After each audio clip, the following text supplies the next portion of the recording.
But just one thing I always wonder about is there anything that we can put in our pathology reports that would help you? Like how, like what are you looking for in our reports when we're looking working up a new ILD, and are there features that you really want to see in there other than just our bottom line diagnosis?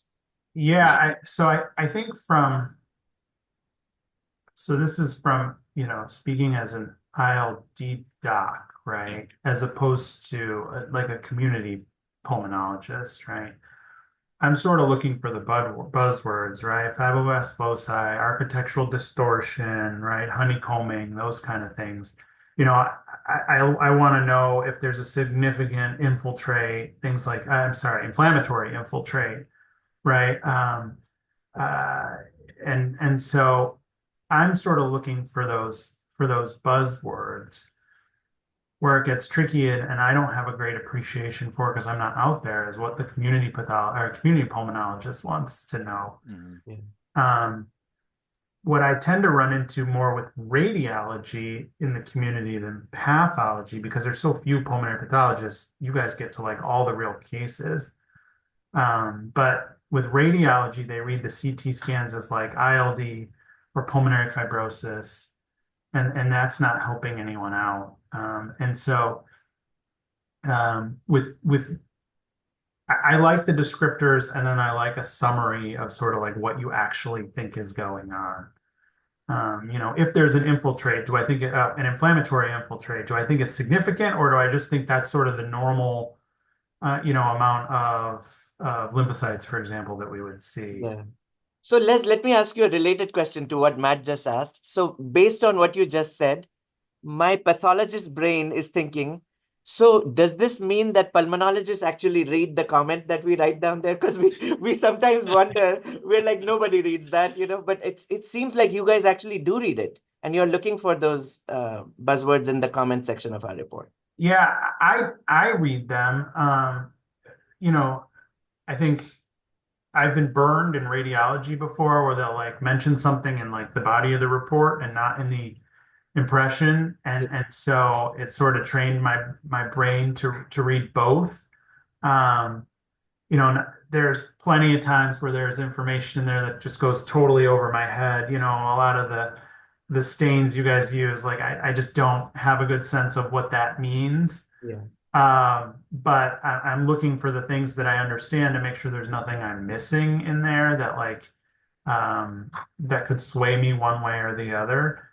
Um, I don't know if the community pulmonologist does that or not. Yeah.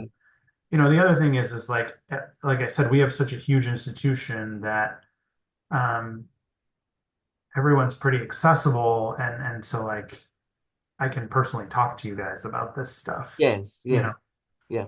you or your colleagues. So. Let me ask you another follow-up question, Les, because I know all the pulmonary pathologists really think about this a lot. Is we are, as a community, pathologists, we don't like to be wrong. We never want to be wrong, and we feel very ashamed when we are wrong. So I want to ask you this question about, let's say, as a pathologist, we stick our neck out and we on a very small biopsy, like a cryobiopsy or transbronchial cryobiopsy, we stick our neck out and say, we think this is UIP. Let's say either in the diagnosis or in the comment, we favor UIP. This is consistent with UIP. And then you guys at the multidisciplinary conference, you go, our MDD diagnosis is CTD-ILD Mhm. or chronic hypersensitivity.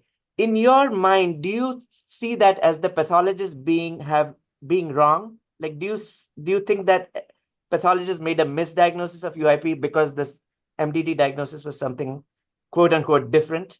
How do you look at that? Yeah. So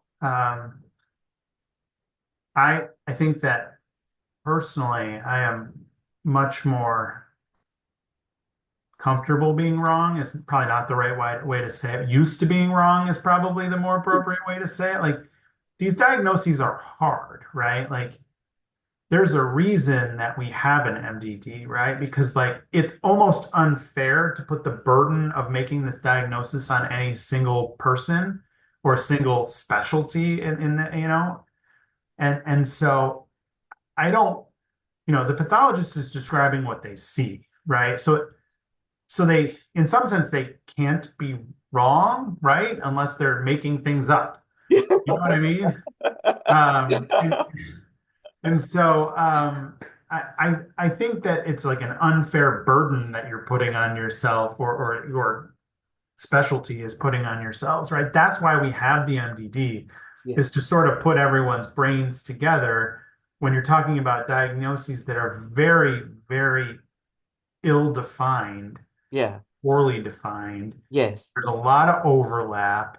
And so I don't look at it as like a failure or being wrong. I just look at it as sort of putting the whole picture together, which is, I think what our job is as Yeah. a community. So one more follow-up. Sorry, Matt. As he's talking, I'm thinking of another thing is popping up in my head. So, Les, one thing that I hear a lot from pulmonary pathologists is they say, I don't diagnose UIP. So even if when they see all the UIP features, right, they say, Yeah. I don't diagnose UIP because my pulmonologist will think that it's IPF. Is that a valid, is that a, so, and my rejoinder to that is, well, if the patient has a CTD or a bird, they're not going to think this is IPF. Right. They will add additional information to that. But this is what pulmonary pathologists are afraid of, is that if they call something UIP, you guys will jump the gun and call it IPF. So how do you look at it from your angle? I mean, I think that is the inherent responsibility of the pulmonary provider, right? Is that is our job. That is not your job. Our job is to look for the causes of UIP.